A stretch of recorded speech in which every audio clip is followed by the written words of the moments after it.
कुर्सी के लड़ाई बा भाई।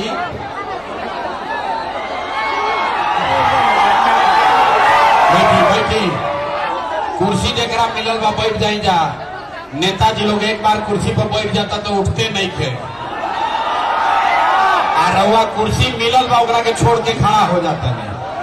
पहले कुर्सी पर बैठी, आप भाषण के बाद हाथ मिलाइएगा।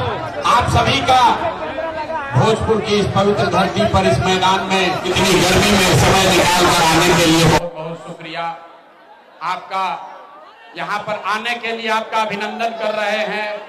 इस मंच पर बैठे हुए जन सुराज परिवार के हमारे सभी साथीगण जिन्होंने जन सुराज के इस अभियान को, इस सोच को घर घर हो गया, कितना नारा लगाओ, जन सुराज के इस सोच को बिहार में गांव गांव पहुंचाने में जिन लोगों ने मदद की है, जिनकी मदद से आप इस मैदान में जुटे हैं, मुझे मेरी बात कहने का अवसर दे रहे हैं, मैं सबका धन्यवाद कर रहा हूं।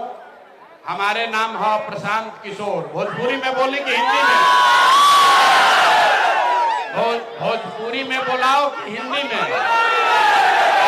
ए भाई सब रुको भाई, भोजपुरी में बोले कि हिंदी में?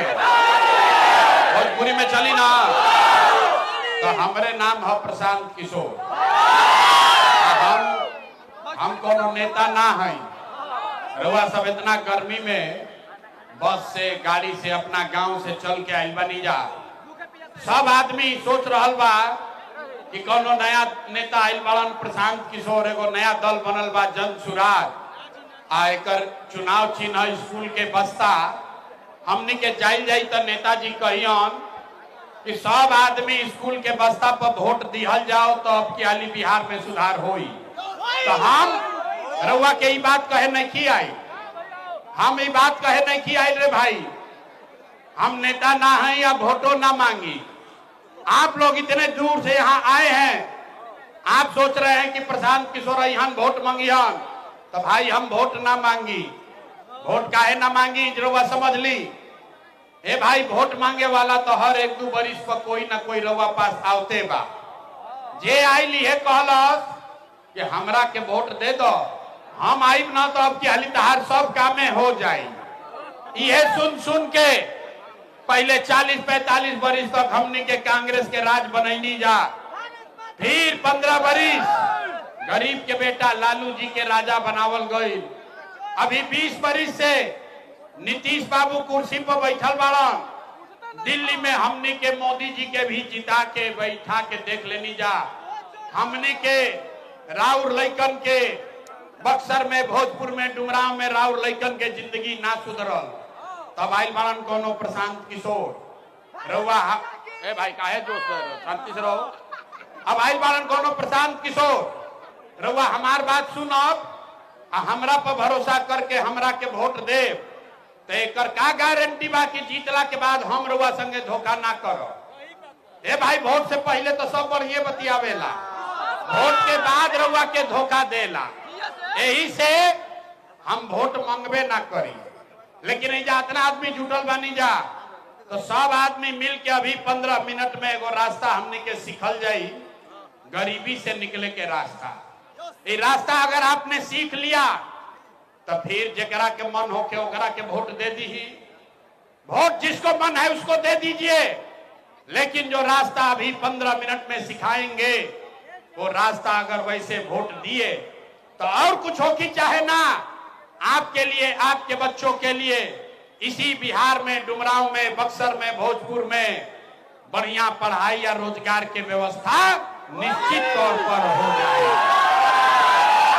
अब आदमी भकुआ के देखता ये भाई ऐसे कैसे होई। नेताजी लोग के ही कहलन जा कि हमरा के वोट देबो तब सुधार होई। प्रशांत किशोर कहता जेकरा के वोट देवे के बाद दे दो, लेकिन सुधार होइबे करी।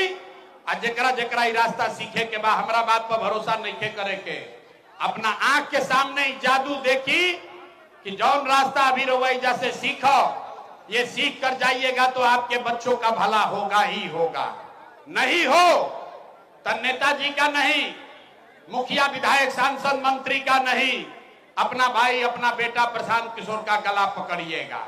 तब जकरा जकरा ये रास्ता सीखे के बाद 15 मिनट तक आपस में बात नहीं करे के, कोई ताली नहीं बजाना है, नारा नहीं लगाना है, बेनो नहीं के हाके के।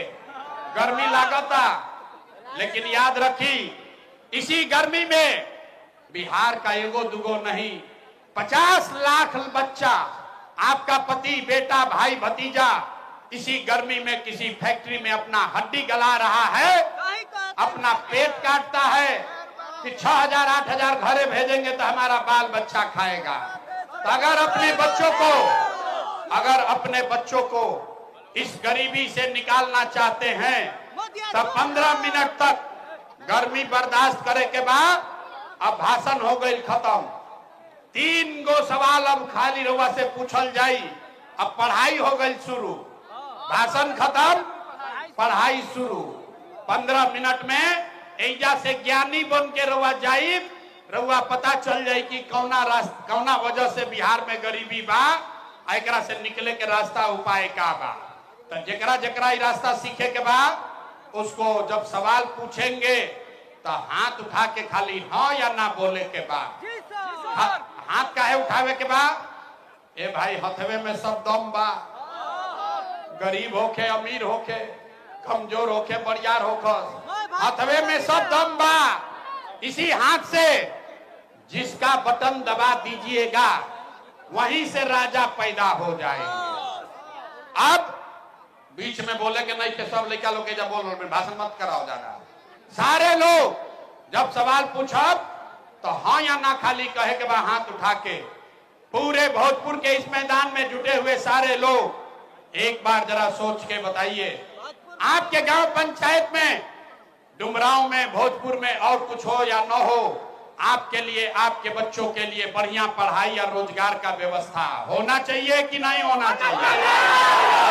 अथवा तो सबके उठावे के पड़ी, हाथ सबका उठाना है, सबको हाथ उठाकर बताना है। और कुछ हो या नहीं हो, पढ़ाई रोजगार होना चाहिए कि नहीं होना चाहिए? अरे यार यहाँ के आदमी में हथने दम है, जोर से बोलो, होना चाहिए कि नहीं होना चाहिए? झंडा पताका नीचे करो।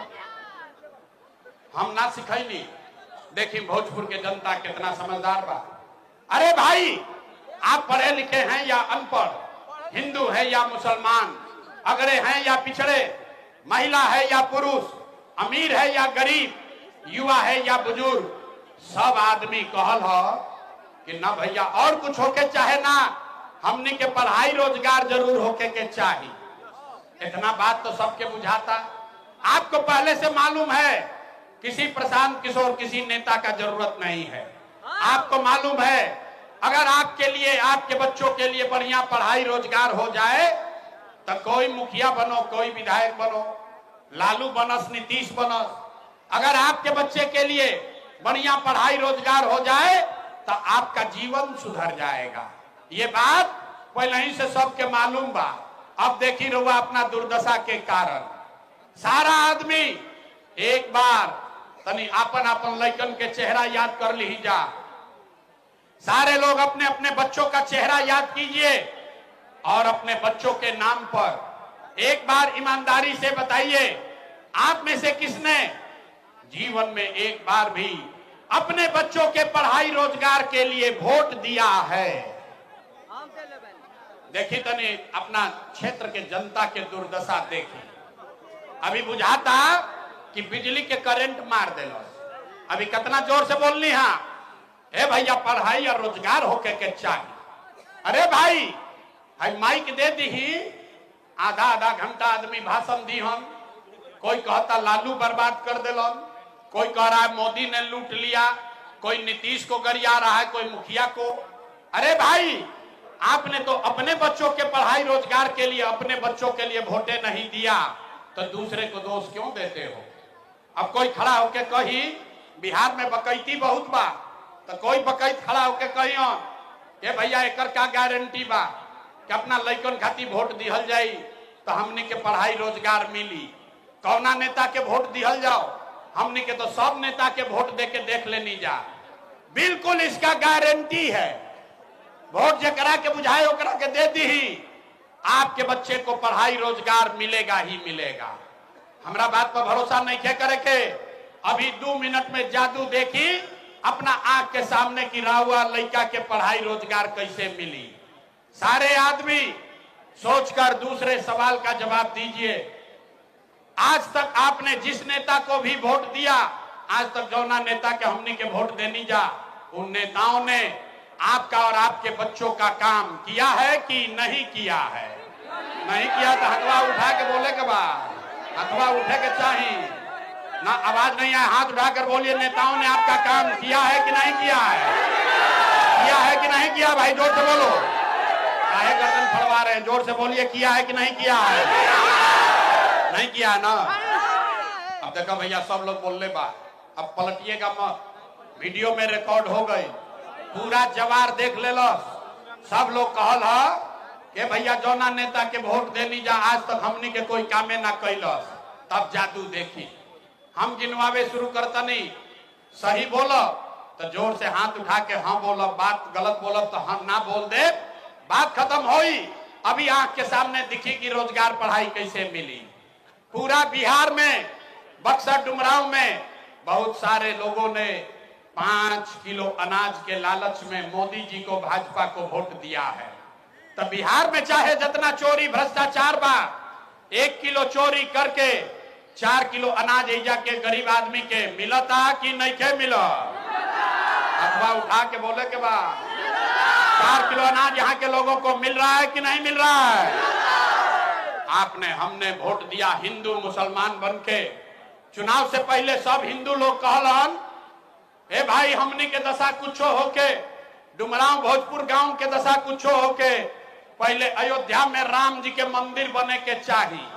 तो भैया आपके गांव में नाली गली नहीं बना, स्कूल अस्पताल नहीं हुआ, भोजपुर डुमराव में फैक्ट्री नहीं लगी, आपको इंदिरा आवास नहीं मिला, लेकिन आपके वोट से अयोध्या में राम जी का मंदिर बना है कि नहीं बना है? हाथ सबके उठा के बोले के बाद दोबार ना कहब, मंदिर बनल बा कि नहीं के बनल? आपने हमने कई लोगों ने वोट दिया नीतीश कुमार को, लोग कहल ना मोदी के ना देव, लालू के ना देव, हम तो नीतीश के वोट देव, हमारा बिहार में बिजली पानी सड़क चाहिए। लालू जी के राज में बिहार में बिजली पानी सड़क ना रहे, तो नीतीश के राज में इसी भ्रष्टाचार वाले बिहार में बिजली का बिल 1000 आए चाहे 2000, घरे घरे बिजली आया है कि नहीं आया है? आपने हमने वोट दिया जाति के नाम पर, अपना जात के नेता के। बिहार में आदमी कहेला जी ही चाहे मर जाई, अपना जाते वाला के वोट दे। तो आपके जात के नेता ने आपके बच्चों के लिए पढ़ाई रोजगार का बात नहीं किया, लेकिन जाति का बात और जाति का गिनती जनगणना पूरा बिहार में कराया है कि नहीं कराया है? अरे भाई जाति के जनगणना भइल बा कि नहीं के भाई? तो 2 बार हिलैला पर काहे बोलते हो? हाथ उठाकर बोलो जाति का जनगणना हुआ है कि नहीं हुआ है? आपने हमने वोट दिया सिलेंडर के लालच में मोदी जी के। सभे कहल कि अब सिलेंडरे पर खाना बनावल जाई, तो भैया सिलेंडर के दाम 1000 हो कि 1200, घरे घरे सिलेंडर बटाई बा कि नहीं के बटाई? आपने हमने वोट दिया मोदी का भाषण सुन के कि मोदी जी ने गुजरात में बड़ा विकास किया है। तो भैया मोदी गुजरात में तो विकास करता, पूरा देश का पैसा ले जाकर मोदी गुजरात के गांव गांव में फैक्ट्री लगा रहे हैं, और पूरे बिहार से, बक्सर, भोजपुर, कैमूर से आपके हमारे बच्चे गुजरात में जाकर नौकरी मजदूरी कर रहे हैं कि नहीं कर रहे हैं? ए भाई तो कौना बात पर वोट देनी जा कि नाम मिलो? अरे आपने अपने बच्चों के नाम पर कहा कि भैया जीवन में अपना लड़कन के पढ़ाई रोजगार खातिर वोट ना देनी। ये जादू दिखावे आइल बानी, वोट वोट ना मांगी, ये बात दिखावे आइल बानी। ये बात बताओ तनी भैया बोइब बबूल तो आम कहाँ से खइब? वोट देता 5 किलो अनाज खाती तो रोजगार कैसे भेटाई? वोट दोगे जाति के नाम पर तो लड़कन के पढ़ाई कहाँ से होई? आपने अनाज के लिए वोट दिया, 4 किलो अनाज मिल रहा है। आपने मंदिर के लिए वोट दिया, अयोध्या में मंदिर बन गया। आपने बिजली के लिए वोट दिया, घर घर बिजली आ गई। आपने जाति के लिए वोट दिया, गांव घर में जात के चर्चा गिनती हो गई। आपने सिलेंडर के लिए वोट दिया, घर घर सिलेंडर बटा गई। आपने गुजरात के विकास के लिए वोट दिया, गुजरात में फैक्ट्री लग गई। आपने अपने बच्चों के पढ़ाई रोजगार के लिए वोट नहीं दिया, इसीलिए पूरा बिहार का बच्चा अनपढ़ और मजदूर बन गया। यही बात बतावे आइल बानी। वोट कोई के दी, वोट कोई के दी, यह बात बतावे आइल बानी। आपको यही सिखाने आए हैं। आप हनुमान हैं, अपना शक्ति भूल गए हैं। अरे भाई, वोट जिसको मन है उसको दीजिए, लेकिन जिस बात के लिए वोट दीजिएगा, आपके वोट में इतना ताकत है, वो होगा ही होगा। चाहे वह लालू के दी कि नीतीश के दी, जनसुराज के दी कि मोदी के दी, जौना बात खातिर वह वोट दे वो काम हो कहीं के बाद। यही बात बताने आए हैं। वोट नहीं मांगते हैं। 3 बरिस से अपन घर परिवार छोड़ के गांव गांव पैदल गईनी। आपके यहाँ गाड़ी से आए हैं, लेकिन 2 बरिस पैदल चलनी 5,500 गांव में गईनी। गांव में जाके एक के बात बताओ तनी, करे मेरे भाई, अगर आप अपना और अपने बच्चे का चिंता नहीं करोगे तो दुनिया में कोई दल, कोई नेता आपके बच्चे का चिंता नहीं करेगा। काहे करी भाई? जब रउआ अपन लड़का के चिंते नहीं थे तो लालू, नीतीश, मोदी, प्रशांत किशोर राव लड़का के चिंता काहे करी है? अब रउआ के अभी अपना आंख के सामने रउआ दिखाई कि रउआ अपन लड़कन के अपना लड़कन के चिंता बा कि ना।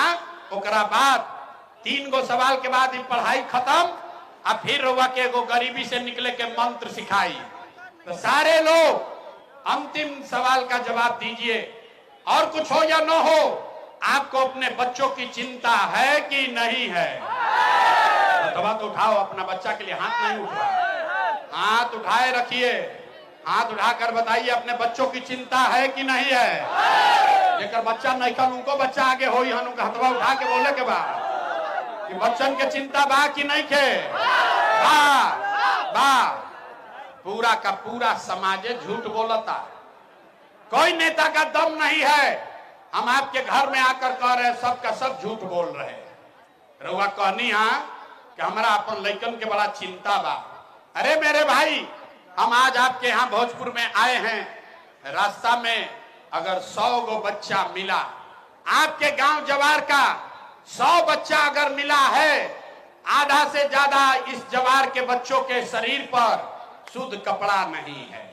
किसी भी गांव पे चलिए, कौनो गांव में रउआ चली हमरा संगे, गांव में आधा से ज्यादा छोट लड़कन के पैर में 50 रुपया के हवाई चप्पल भी नहीं थे। लोग से पूछता नहीं, ए भाई, अपना लड़का के का हाल कैले बाड़ो? कम से कम एगो चप्पल काहे नहीं खरीदत, कपड़ा काहे नहीं पहनावो? लोग कहता भैया इतना गरीबी है, इतना भ्रष्टाचार बा, इतना गरीबी बा, इतना महंगाई बा, कहां से लड़का के कपड़ा पहनाई, कैसे चप्पल खरीदी, कैसे पढ़ाई, कैसे खिलाई? अरे मेरे भाई, अब आपको देखिए, जिन नेताओं ने आपके और आपके बच्चों का ये हाल कर दिया कि आपके बच्चों के शरीर पर कपड़ा नहीं, पैर में चप्पल नहीं, खाने के लिए बढ़िया भरपेट भोजन नहीं, आपका बच्चा बीमार पड़ता है तो दवा डॉक्टर अस्पताल नहीं, वह नेताजी अभी 3 महीना के बाद यहाँ वोट मांगे तो जितना लोग ऐजा बैठल बाड़न, ज्यादातर आदमी जाति के नाम पर हिंदू मुसलमान बन के 500 रुपया के लालच में मुर्गा भात खा के 2 गो पाउच पी के लालू के डर से मोदी या मोदी के डर से लालू के नारा लगा के अपने ही हाथ से उसी नेता को जाकर वोट दे के राजा बनाइएगा। और यहाँ कहता है कि बच्चा के लिए बड़ा चिंता है। अरे भाई, अपना लड़कन के नाम पर झूठ बोलता नहीं तो राउर लड़का ना भोगी, हम तो के भोगी? हम मीठा बात ना बोली, मीठा बात नहीं बोलते हैं। बिहार में आदमी के सब बुझाता, खाली अपन लड़कन के बात नहीं के बुझा। अरे भाई, लड़कन के चिंता का होला? अगर सीखे के बा तो एक बार तनी लालू जी के देखी। लालू जी के अपन लड़का के चिंता बा। लालू जी के लड़का 9वां पास ना कैलन, लालू जी के लड़का 9वां पास ना कैलन, लेकिन लालू जी के चिंता बा कि हमार लड़का बिहार के राजा बनो। हम ये बात कहता नहीं तो कुछ आदमी के बुझाता कि हम लालू जी के शिकायत करता नहीं। अरे ना रे भाई, हम तो लालू जी के तारीफ करता नहीं। लालू जी इतना अच्छा बाप बाड़न, लड़का 9वां नहीं पास कैले, लेकिन चाहता कि बिहार के राजा बनो। रउआ अपन दशा देखी, राउर लड़का मैट्रिक पास कर लेलस, आईए बीए कर लेलस, ओकरा चपरासियों के नौकरी नहीं मिलत, लेकिन रउआ ओकर कोनो चिंता में नहीं थी। गांव में बैठ के, घर में, खेत खलिहान में, चौक चौराहा पर, दलान में, चाय के दुकान पर आदमी बैठ के चर्चा करता कि लालू जीती हन की नीतीश जीती हन, मोदी जीती हन की जमशुराज जीती। अपना से पूछी, आपने कब ये चर्चा किया कि आपका बच्चा कब जीतेगा? यही बात बताने आए। बिहार में आदमी के सुधर ही के नहीं खेरे भाई। 5 बरिस ऐजा आदमी जियता नरक के जिंदगी। कौनो गांव में चली, लोग ये बताइए भैया नाली गली नहीं खे, ए भैया इंदिरा आवास नहीं खे, खाए के नहीं खे, कोई बीमार पड़ जाता तो दवा डॉक्टर नहीं खन, हमने के घर नहीं खे, रोजगार नहीं खे। 5 बरिस ये नरक के जिंदगी जियतनी, आ फिर वोट आवता तो ये सब बात भुला जाता। वोट के दिन एक गो बात याद रही, हमरा जात के खड़ा बा, चलो ओकरे के वोट दियाई। वो चाहे चोर होके, बदमाश होके, राउर लइकन के लूट के ले गई बा, लेकिन अपन जात के होकी तो ओकरे के जाके बटन दबाई तो रउआ बताई कैसे सुधार होई। आदमी कहता है भैया एजा विकल्प ना रहे, अब रउआ आइल बानी, प्रशांत किशोर आइल बालन, बड़ा पढ़ल लिखल बान, भैया रउआ आगे आगे चली, हमने के सब आदमी रउआ के वोट दिया जाए, मदद कल जाए, रउआ बिहार के सुधारी। हम रउआ के हाथ जोड़ता नहीं रे भाई। एगो प्रशांत किशोर के छोड़ी, अगर 10 गो प्रशांत किशोर आ जाइहन तब वो बिहार सुधरे वाला नहीं थे। जब तक आप नहीं सुधरिएगा तब तक कोई बिहार को नहीं सुधार सकता है, कोई नहीं सुधार सकता है। हम गांव में चलीला, पूछिला भैया वोट केकरा के देले रहो, कहता है मोदी जी को। पूछे काहे? बोला मोदी जी का सीना है 56 इंच के। सुनी बिहार के लोग के दुर्दशा के कहानी। पूछे मोदी को वोट काहे दिए? बोला मोदी का सीना है 56 इंच का। पूछनी के एकरा से का होई? बोला एकरा मोदी जी सब मियाँ जी लोग के मार के भगा दी हन, पाकिस्तान पर बम गिरा दी हन, पाकिस्तान के 4 टुकड़ा कर दी हन। देखिए बिहार के लोगों का दुर्दशा। अरे भाई, डुमरांव के गांव में बैठ के रउआ ही बुझाता कि मोदी के सीना 50 इंच बाकी 56 इंच, लेकिन अपन लइकन के, बिहार भर के लइकन के खैला बगैर सीना सिकुड़ा के 15 इंच भइल बा। ई रउआ नइखे लौकत रे भाई, तो सुधार कैसे हो? ना हो सकेला सुधार। हमरा भाषण देवे से कुछ ना होई, हमरा कितना बुर्बक मत बुझी। हम कतनो गला फाड़ नहीं जाके आदमी सुधरी हन ना, एजा से बहरिया निकली हन आ फिर ई बात भुला जाई हन। यही से रउआ के एगो अभी मंत्र सिखाई, वो रास्ता, वो मंत्र याद कर लीजिए, अब फिर उसके बाद जिसको मन है उसको वोट दीजिए। लेकिन जो अभी मंत्र सिखाई वैसे दे तो और कुछ हो चाहे ना, दिवाली छठ के बाद रउआ लइकन के रोजगार पढ़ाई जरूर हो जाए। सारे लोग अब ध्यान से वो रास्ता सीखी। अगली बार जब वोट देने जाइए, जेकरा के बुझाए ओकरा के वोट दी। लेकिन ये बात याद रखिए, जिन नेताओं ने बिहार को लूटा है, जिन नेताओं ने आपके बच्चों को अनपढ़ मजदूर बनाया है, जिसने आपके पेट पर लात मारा है, वो आपके जाति का हो या धर्म का, दल का हो या गांव का, उसको वोट नहीं देना है। तो अगर ये बात बुझात हो के तो सब आदमी हाथ उठाई जा, देखी कितना आदमी सुधरे के तैयार बा। ना उठल हाथ, सबके हाथ सारे लोग उठाओ भाई। जो पीछे बैठे हैं वो भी हाथ उठाइए और हाथ उठाकर जवाब दीजिए। जिन नेताओं ने बिहार को लूटा है उसको वोट देना है कि नहीं देना है? आवाज ना, नेता सब इतना चूस लेने वाला सन की मुंह में से आवाजों नहीं निकला। अरे जिन नेताओं ने बिहार को लूटा है उसको वोट देना है कि नहीं देना है? देना है कि नहीं देना है? आपके जाति का होगा, दोगे कि नहीं दोगे? हिंदू मुसलमान करी हम देव कि ना दे? अल्लाह के 2-2 हजार रुपया बटी हम देव कि ना दे? ना देव? अरे हम तो जन्ने की रुआ सब होशियार बनी जा। अरे हाथ नीचे कीजिए, रास्ता सीखिए। 2,000 रुपया देगा, पैसा लेना है। काहे लेना है पैसा? ये समझिए। आप बताइए, 5 बरिस राशन कार्ड बनावे में 2000-2500 घूस लागल बा कि नहीं लागल? ए भाई सबके बोले के बाद राशन कार्ड बनावे में पैसा लागल बा कि नहीं लागल? जाति प्रमाण पत्र बनावे में पैसा लागता कि नहीं लागल? जब भोजपुर के गांव-गांव में 100 रुपया के शराब 300 रुपया में बेचाता कि नहीं बेचा? हाथ उठाकर बताइए, शराब बिक रहा है कि नहीं बिक रहा है? थाना में पुलिस वाला लूट रहा है कि नहीं लूट रहा है? सीओ वीडियो जमीन के दाखिल खारिज में पैसा लेता कि नहीं खान ले?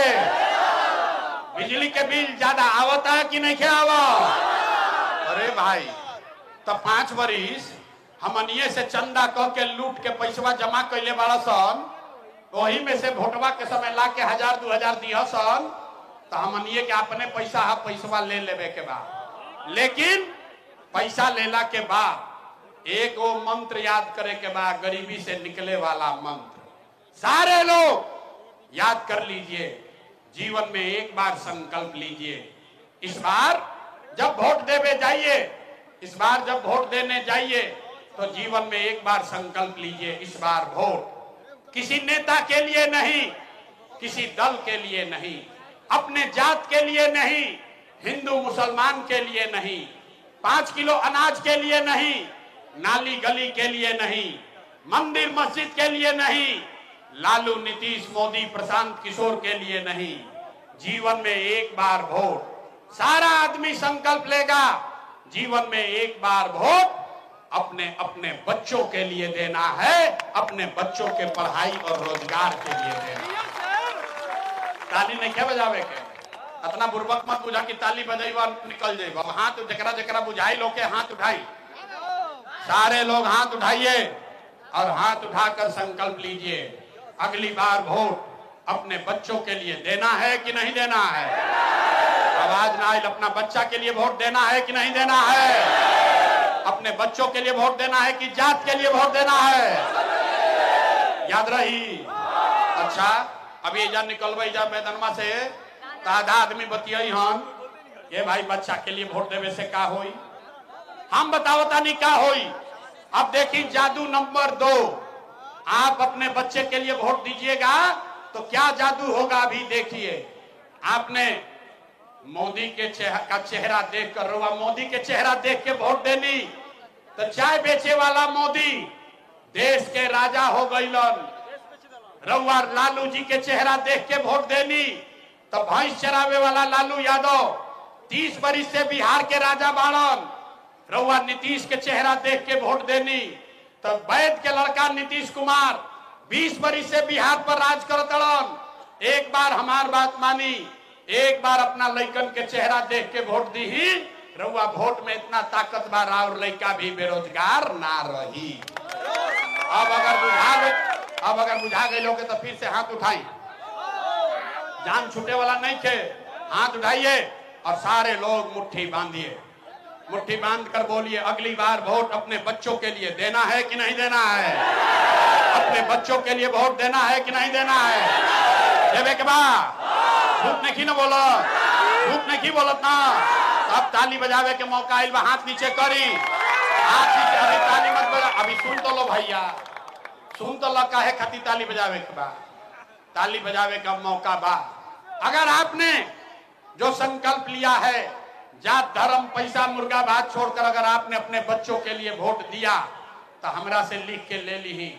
अब की हाली जब रउआ दिवाली और छठ मनाई, इस बार जब आप दिवाली और छठ मनाइएगा तो आपके बदहाली का, बिहार के गरीबी का ये अंतिम दिवाली और छठ होने जा रहा है। अब जरा ताली बजाए तो बजा लो, तब आप बताइए कि कैसे।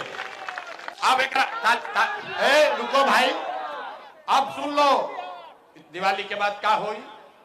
अगर आपने अपने बच्चों के लिए वोट दिया, ये जनता का राज बनाया, तो छठ के बाद एक और पहला संकल्प बा, नाली गली बनी चाहे मत बनो, स्कूल अस्पताल जब सुधरी तब सुधरी, लेकिन साल भर के अंदर सारा लोग याद कर लीजिए, साल भर के अंदर जितना राउर घर के सवांग गइल बड़न जा बाहर मजदूरी करे, जो बच्चे यहाँ पढ़ लिख कर बेरोजगार बैठे हैं, उसको सरकारी नौकरी मिले या न मिले, लेकिन सभी के लिए कम से कम 10 से 12 हजार रुपया के रोजी रोजगार के व्यवस्था ये बिहार में करके दे दी।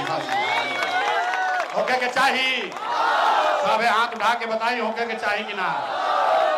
10-12 हजार के रोजी रोजगार मिल जाई तो गरीबी कम होई कि ना होई? होई। इतना बुझाता ना?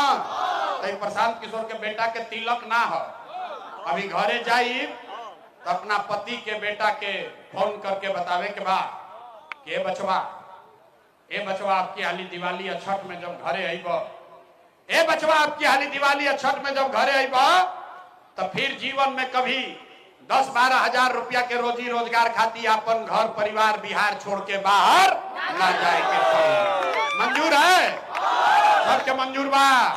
सबसे पहले ही काम होके के चाहिए कि ना? पलायन बंद होके के चाहिए ना भाई?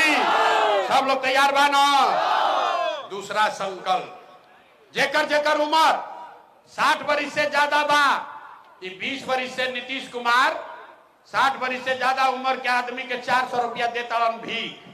तय भाई कि अगर आपने अपने बच्चों के लिए वोट दिया, जनता का राज बनाया, तो छठ के 1 महीना बाद से, दिसंबर से, कार्तिक महीना से 60 वर्ष से ज्यादा उम्र के हर महिला पुरुष को 400 रुपया का भीख नहीं, 1100 रुपया पेंशन नहीं, हर महीना 2000 रुपया का सम्मान राशि जरूर दिया जाएगा।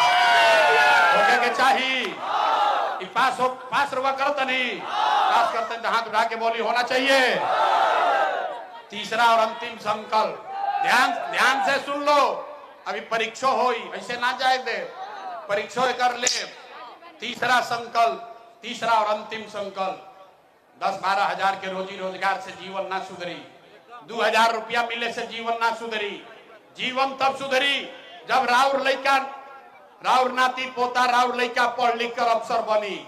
आज गरीब का लड़का पढ़ नहीं रहा है, रात का गरीब का बच्चा जाता है सरकारी विद्यालय में, वो पढ़ता नहीं है, खिचड़ी खाया घरे चला आया। तय हुआ कि अगर अपने बच्चों के लिए आपने वोट दिया, उसके शिक्षा रोजगार के लिए रुआ वोट देनी, तो दिसंबर महीना से जितना आदमी बढ़न, जितना गरीब आदमी है, जब तक सरकारी स्कूल नहीं सुधरेगा, आप अपने बच्चा को यहीं भोजपुर में, डुमरांव में, अंग्रेजी स्कूल में, अपना गांव में प्राइवेट स्कूल में भेजी। स्कूल भेजे के खर्चा सरकार के ओर से भरल जाई, ताकि गरीब से गरीब का लड़का भी अंग्रेजी स्कूल में पढ़ सके। होके के चाहिए? सब लोग तैयार बा? ये तीनों बात बुझा गई? तब परीक्षा ले लेता नहीं। अब बताई कि अगला बार वोट 5 किलो अनाज खाती देवे के बा कि रोजगार खाती देवे के बा?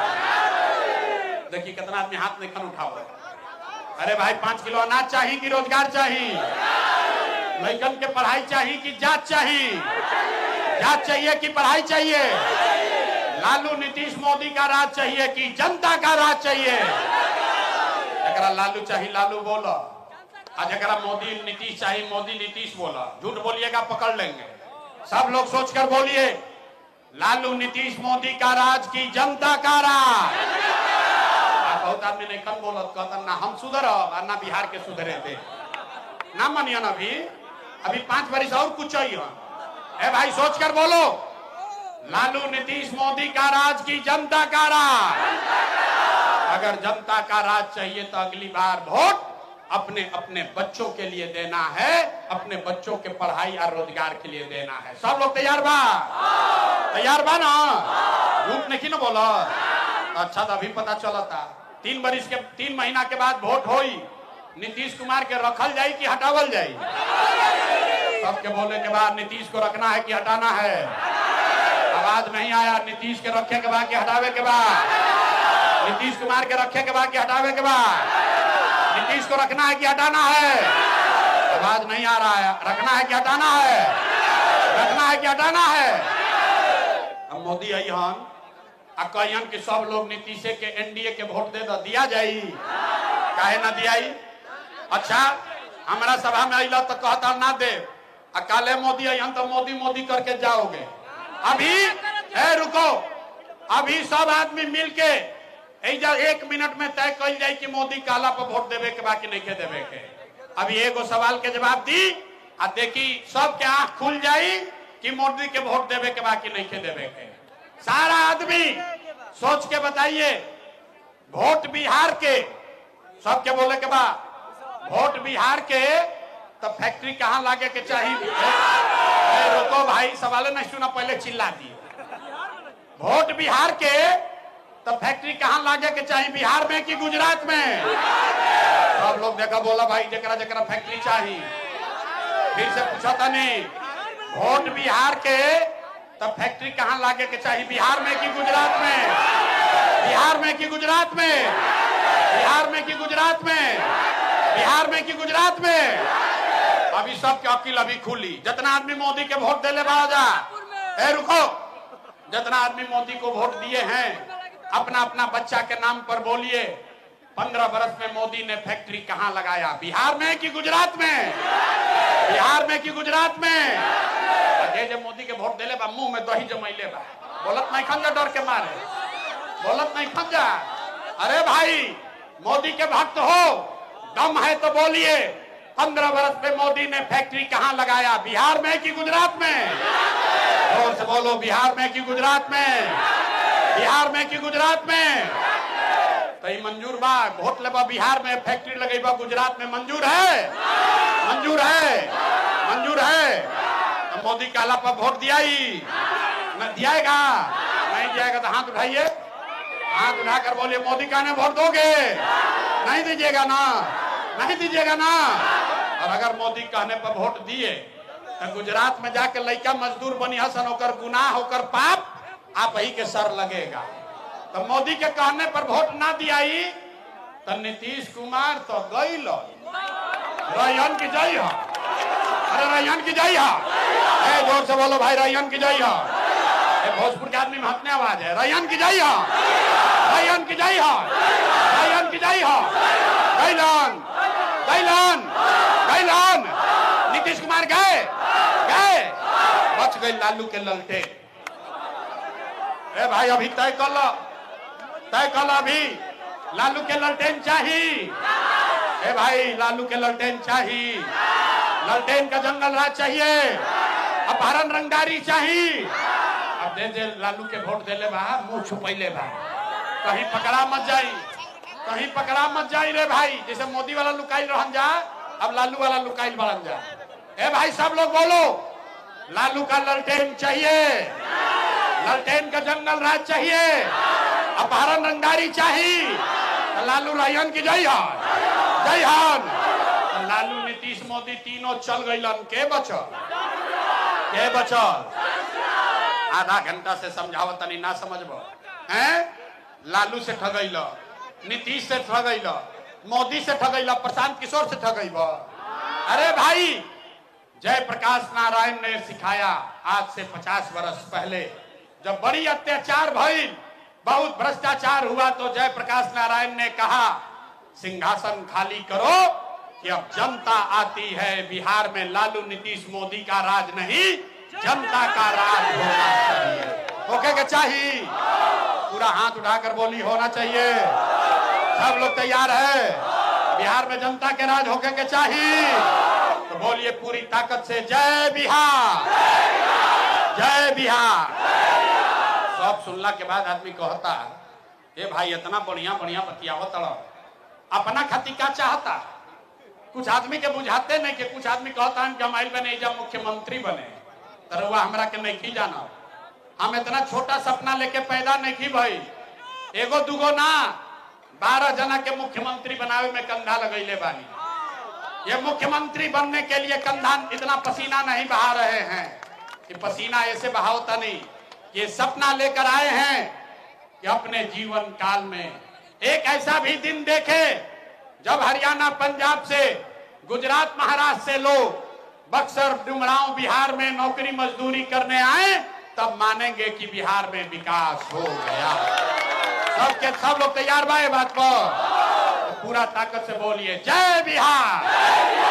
हम रउआ से वोट मांगनी ना, अब पैसा चंदा हम ली ही ना, लेकिन मांगे अलबानी राहुल आशीर्वाद।